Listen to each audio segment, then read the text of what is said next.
parrot the key witness to a murder, what sounded like a reenactment of the murder. The secret of this nearly 2-year investigation could soon be unearthed. The duck, however, managed to escape the house, so they had to go running after it to get it back. The tale of two extraordinary pets who assisted in a murder investigation is told in the following stories. We have a parrot that repeats everything accurately, what was spoken before the murder of its own killer, and a pet duck that discovered a dead body. Let's begin. The parrot who solved his owner's murder. In the 1980s in Michigan, Marty Durham and Glenna Johnson first crossed paths as teens. Glenna just so happened to be hanging around when he was working on a pickup truck in a friend's garage. The two hit it off and Marty quickly became interested. The same was true for Glenna. The following weekend, the two went on a date to a drive-in movie theater. The two shared a similar personality in which they were both very quiet and reserved. Glenna was a strong supporter of her family and helped to look after her younger siblings, while Marty enjoyed going hunting and fishing. Their relationship was fun and sweet, but not long-lasting. They decided to separate ways of their own decision. Glenna married a man who was 5 years older than he when she was just 17 years old, which was an unexpected choice. Despite having a big age gap, Glenna and her former spouse managed to get along and eventually had a couple children together. Scott continued with his life as well. In 1991, he married Christina, and the two went on to have 3 kids. At the time, they were both still quite young. Even though their marriage had its share of problems, they genuinely loved and cared for one another. When Marty was on his way home from work one day, his life had been forever changed. He was struck by a truck that ran a red light as he crossed an intersection. Marty's injuries were so serious that he almost didn't make it. In fact, he briefly lost consciousness and was brain dead. But the medical staff was able to save his life. He was taken to the hospital right away and spent some time there in a coma. Nobody was sure he would live or what kind of life he would lead if he did. It was impossible to predict whether he would be paralyzed or even retain brain function. Marty eventually awoke, but he was tragically no longer the same person. His recent memories were scant, and he didn't even recall getting married to Christina. He lost all of his former kindness and gentleness, and his entire personality altered. He developed a dark, domineering aura about him. His physical problems also had an impact on him because he was no longer able to perform his previous duties. He was in such pain that he could not even care for himself. To improve the situation, Christina tried her best. Marty needed help getting dressed and bathing. Nothing she did, including the food she prepared for him, could make him feel better. Although he regained his physical ability, his personality never recovered. She even realized that the man she had married and loved no longer existed, and that their relationship had to end. Marty left to find a new place to live, leaving Christina to stay at the house they used to share. He put a lot of effort into taking care of his house, which was on a nice piece of property, and that he took delight in. He later learned that Glenna and her husband were experiencing a divorce at about the same time. He ended up reconnecting with Glenna, who he recalled from before his injury, and the two got along like nothing had happened in between. After a little length of time, she moved in with him when they started dating once more.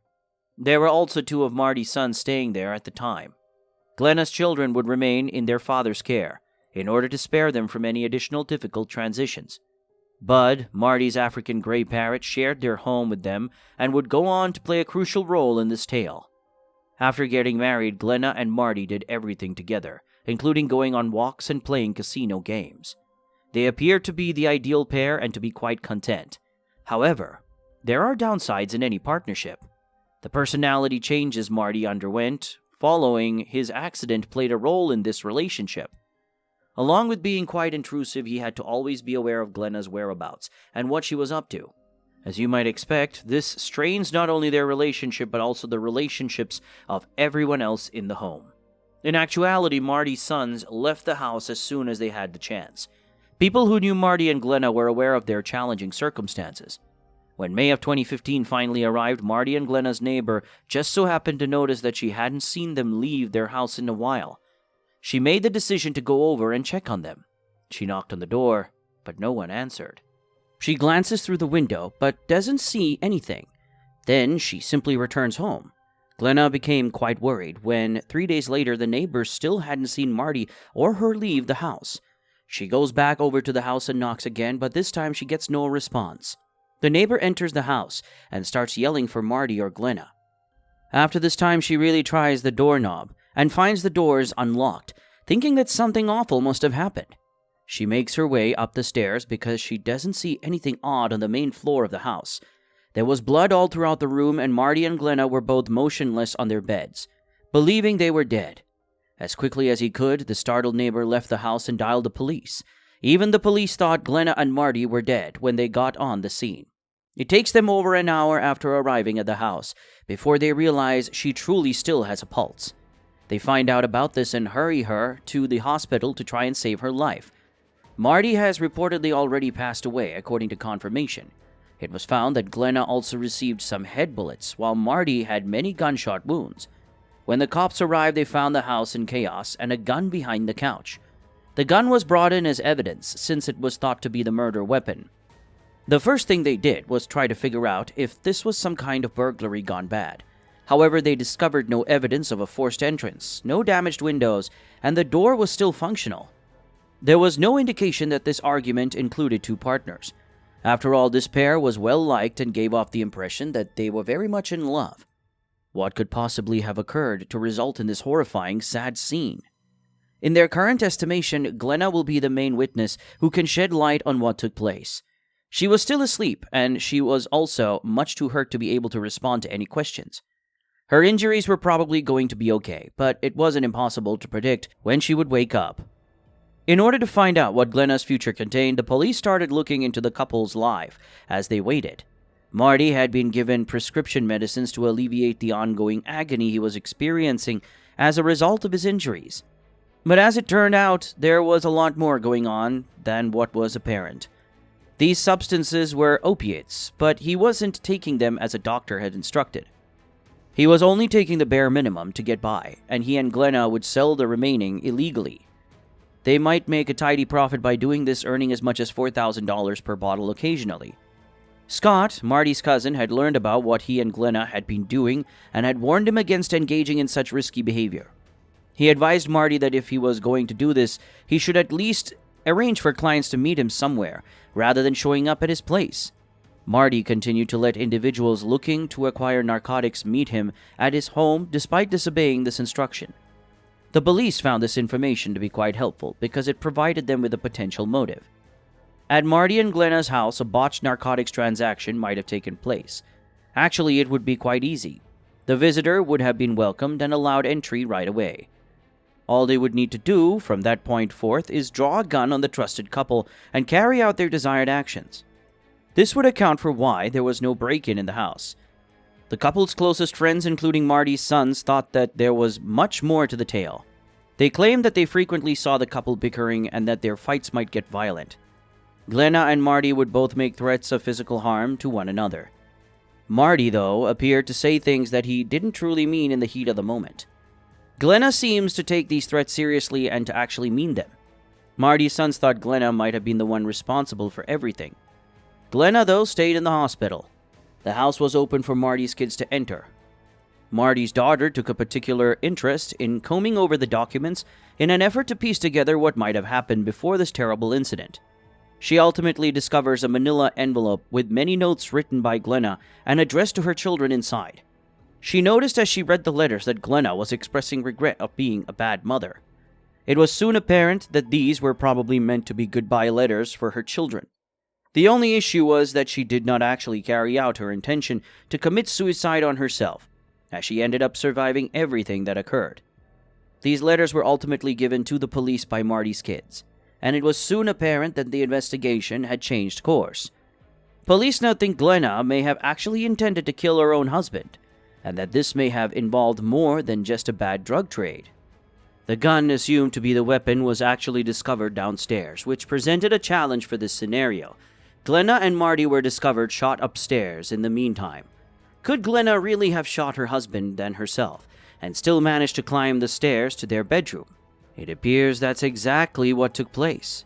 To the amazement of even those closest to this pair, it turned out that there was much more to the narrative than would be revealed, as those involved delve a little deeper. In reality, the house they lived in together was scheduled for foreclosure in only one day. This was due to the fact that they had neglected to pay their mortgage and actually owed more than $5,000 that had not yet been settled. Additionally, it would be revealed that Marty had put his wife in control of his finances and had trusted her to pay the payments on a monthly basis. He didn't appear to be aware of Glenna's actual use of the funds, though. Glenna had actually lost a lot of their money gambling. Marty may not have realized how serious their position actually was. Glenna seemed to believe that killing Marty and then herself was the only way for her to get out of her predicament. This would explain why she claimed to feel like a failure in the letters to her children. That's not all, though. When police really looked at Glenna's phone records, they discovered that she had specifically looked up the gun that was thought to have been used in the murder. Police are now seriously starting to put the pieces together and put up a case against her. But before they could properly question her, they would have to wait for her to wake up. In the meantime, the majority of Marty's family had reached their own judgments about what had occurred and thought Glenna was to blame. Only his cousin Scott expressed skepticism about this. He had a strong conviction that Glenna loved Marty too much to act in such a way. Glenna eventually came out of her coma, and the police began questioning her right away. She insists that she doesn't recall any of the shooting and denies any involvement in her husband's murder. Police take the possibility that she actually did kill her husband into consideration, yet because of her terrible brain injury she merely forgot. The only people in the house that night were Marty and Glenna. There were no other witnesses to shed light on what actually occurred. At this point, an important character in the story enters the picture. Bud, Marty's pet parrot. Bud was a very intelligent bird with a very long projected lifespan, and Marty loved him to pieces. Bud had been handed to Marty's ex-wife Christina to take care of when Marty passed away. Soon after Christina brought the bird home, she began to notice some rather odd and upsetting behavior that would ultimately aid the police in cracking the case. Bud was repeating what sounded like the words said the night his owner was killed. This parrot, the key witness to a murder. The parrot's owner, 45-year-old Marty Durham, was found shot to death in his home. Then, the parrot, named Bud, turned into a stool pigeon, suddenly squawking what sounded like a reenactment of the murder. Christina became immediately aware of what was happening. The trauma of Marty's murder was being relieved by the parrot. Bud's remarks were captured by Christina and given to the authorities, who took them extremely seriously. Glenna was immediately accused of murdering her husband by shooting him 5 times, then trying to commit suicide by shooting herself. The police are certain that Glenna's decision to murder her husband was motivated by financial issues.